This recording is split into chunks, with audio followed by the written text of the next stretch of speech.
So, welcome back to North to South Football, Week 19. Man, the Riders beat up on the Toronto Argonauts. They made a statement not only to them, but to the rest of the league. I think they really showed how they can win in Saskatchewan in the Western Final and then go on to the Grey Cup and then win in that game as well. Man, this playoffs are going to be awesome this coming season.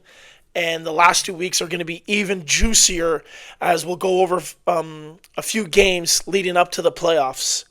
We're going to go over about maybe 3 or 4 plays here, show you how Saskatchewan just destroyed the Argonauts and sent them packing, not feeling great for the last 2 weeks of the season. All right, guys, let's get into it. Before we jump into the film, I've got to give some love and some props to head coach Corey Mace. I actually had the pleasure of meeting him at a Nike Coach of the Year clinic years ago. And you could tell right away that he was just knows football just on a completely different level. It's insane.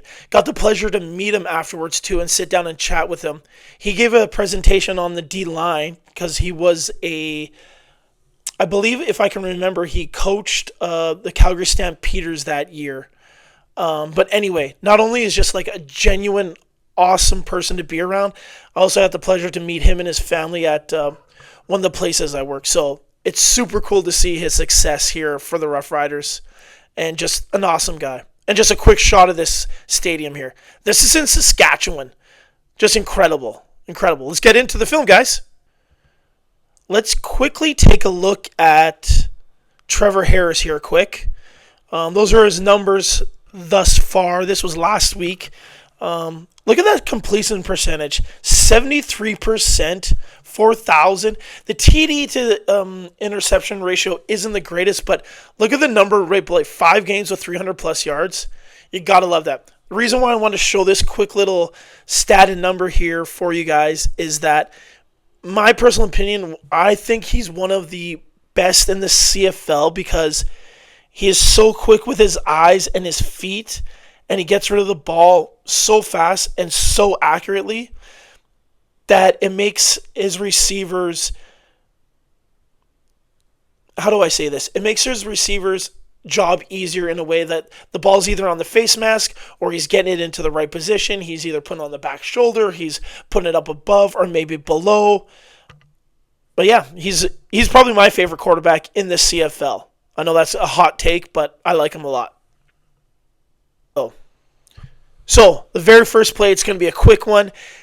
The reason why I wanted to show you is this literally happened right after I did the intro of Trevor Harris and why he's so damn accurate. Look at the number 2 receiver at the top of the screen. He's just going to run this drag, shallow, under, whatever you want to call it. We got man coverage. But Trevor Harris is going to take a 3-step drop, a quick little bounce, quick little hitch, and he's going to fire it on time, in rhythm, have his base underneath him, and he's going to put a very accurate football. It may seem like, oh yeah, of course you should hit that. No. Some quarterbacks will either hit it in his chest, so the receiver has to slow down for it. It may be high, maybe below. It may be behind him, maybe way too in front, so he slows down. Trevor Harris puts this on his upfield shoulder, and it's like he's literally handing the ball off to him, and watch the result. So 1, 2, 3, bounce, boom, ball out on his upfield shoulder, and he's able to catch and outrun 3 guys for a 30-yard gain. Gotta love it. Gotta love it. Nice. So here we go. 2 plays later, after that big 40, 50-yard gain, they ran some kind of little toss here to the wide side of the field, or to the bottom of the screen. Now you're going to get a great play design by Mark Mueller, their offensive coordinator, who I think is awesome. You're going to get a great throw, in rhythm, on time, accurate throw by Trevor Harris, and it's going to go, what do you know, for a score. So let's just go and break this play down. So one great thing is you get the waggle. So the number 3 comes from the field side. He's going to come to the boundary side here. So the number 1 here, let's let this kind of run out. This is when they start. So the number 1 here, he's just going to run like a deep corner. He's going to stem inside, get vertical, and then go to the deep corner. The number 3, he's going to come inside here on this almost switch release here. He's going to drive up, push up to about 7 yards, and then kind of break out but stop here. The reason why, and you can't really see, but if you see the toe here of the corner is if they're in man, which they get, is now the corner has to get over top and come over this receiver on the bottom who gets the ball because he's coming on this square in. It's going to be a tough cover for him. Does that make sense? See what I mean? He's almost like turning and stopping and picking him in a way. And look at the football. So let's just back that up. We'll slow it down a little bit here for you. And then we'll go to an end zone shot where you'll see like Trevor Harris's mechanics and all that fun stuff. So we're going to get the number 2, the new number 2, number 3. We're going to get the switch release. We're going to get our number 3 running our corner. We're going to get our number 2 running this sit, stop, comeback, if you will, or sit, stop. And then number 3 is going to run this square in. Now, we know the route progression here. Take a look at Trevor Harris here in the pocket. He knows exactly where he's going with the football. Look at his eyes. He knows where he's going. He knows he's got a blitz. He knows he's got man. Look at the halfback's eyes just staring at the number 3 receiver. And look what Trevor Harris does. Bounce, feet underneath him, vertical. There's no wasted movement. He knows. Look at the back foot. This is what you got to love. The back foot is planted in. The front foot gets planted into the ground. And watch. Drives the football. Boom. Right on him. That's just a thing of beauty. That's just a thing of beauty. Now let's watch them celebrate a bit. Yeah. Look at those jerseys. Those are pretty cool jerseys too. What a great shot. If you guys ever get a chance to go to this new stadium, it's relatively new. Apparently it rivals like NFL stadiums, college stadiums. Anyway, okay, let's take a quick look at the end zone view here. I'm going to slow it down for you because we're mainly looking here at Trevor Harris's mechanics. Okay? We're not going to talk too much about the O-line. Okay, so gets the ball. Look where his head goes, right to the right. Right to the right. Sorry. His head goes to the right. We know where we're going with the football. 1, 2, gather. Look at that back foot. That back foot's in the ground and he's able to drive. Look at his front foot into the ground. Drives the ball. Boom. I would like to see, if I'm going to be a little bit nitpicky, you could see him like drive that front foot forward a bit. So his hips get a little bit more rotation. See how it stops right here? Like to drive, like snap that arm a little bit down. But hey, don't miss the layups. Don't miss the layups. Awesome. Awesome, awesome stuff. Awesome stuff. See you on the next one. So this play here, guys, I love it. I've coached defense quite a bit. I love coaching the secondary. I love the swagger of those guys. I love just being able to hit. And one thing in the CFL that I really love, man, these guys lay the wood.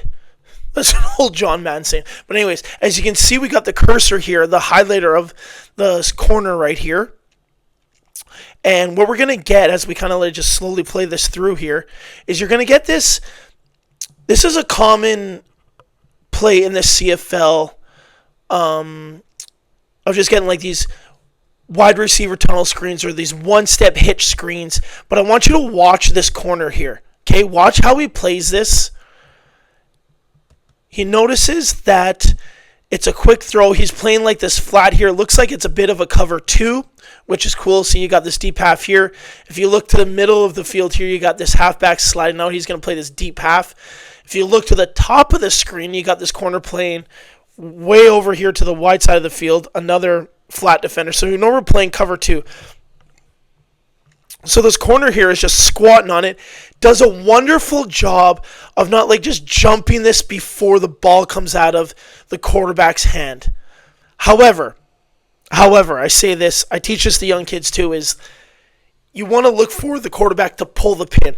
You can kind of see it from this angle here. He obviously can't see that through where he's standing through 3 or 4 people, but once the quarterback pulls the pin or pulls his hand away from the football, we can now trigger down on to where we think the ball is going to go.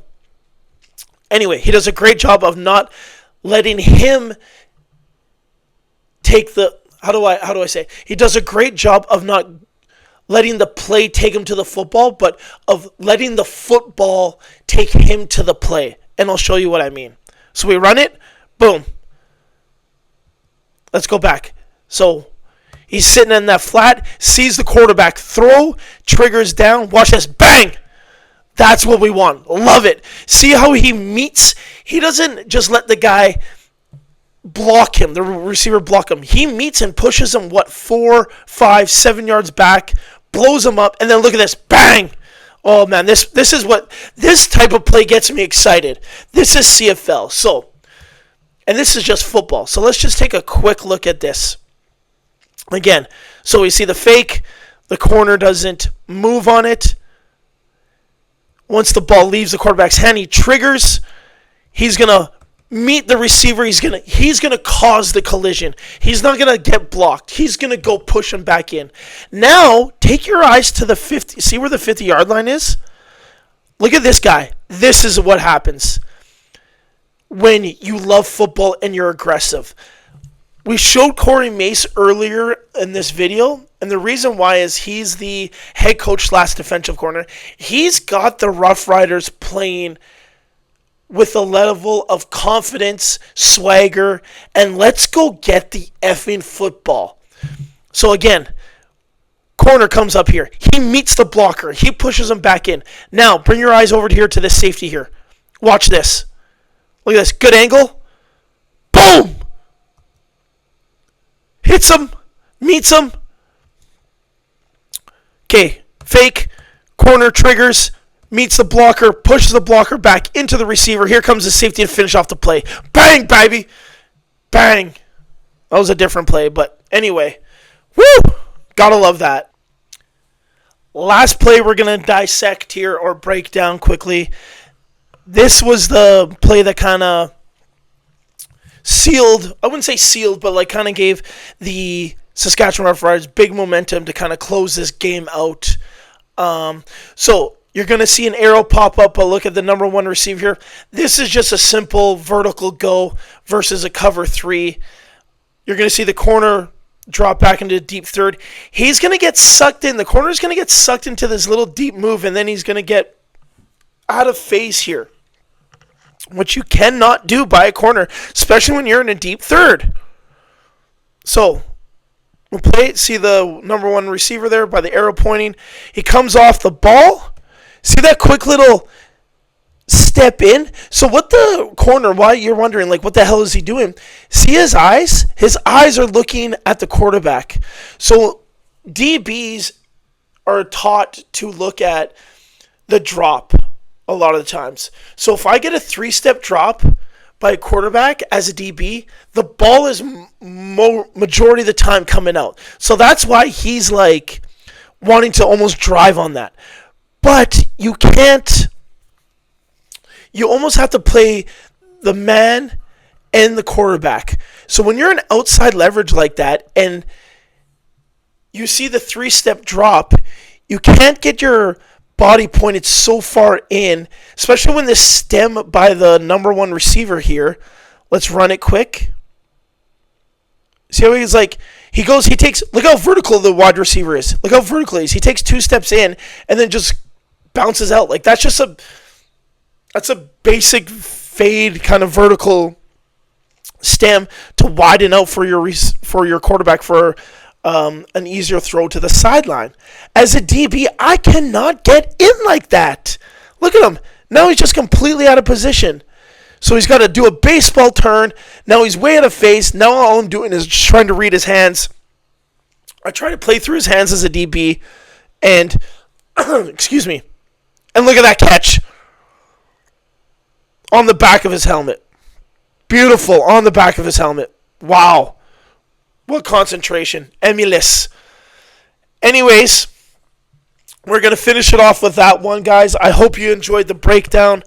Like, subscribe, leave comments. Let's get into some football talks. We're going to do some more CFL. We do college here. We do NFL. Also hit up my Chalk Talk with TL YouTube channel. That is all Dallas Cowboys related. We get into the nit and gritty of the Dallas Cowboys. But we're going to be following the CFL these last 2 weeks and heading into the playoffs. I really think the Rough Riders have a chance to win the Grey Cup this year. If they're able to run the football like they did in this game and make big plays like this, and Trevor Harris just plays his game and just plays those one reads, ball out, one read, two read, ball out, play on time, I really think the Saskatchewan Rough Riders are going to be a hard team to beat. Anyway, guys, have a great night. We'll talk to you soon. Let's hit it up. CFL.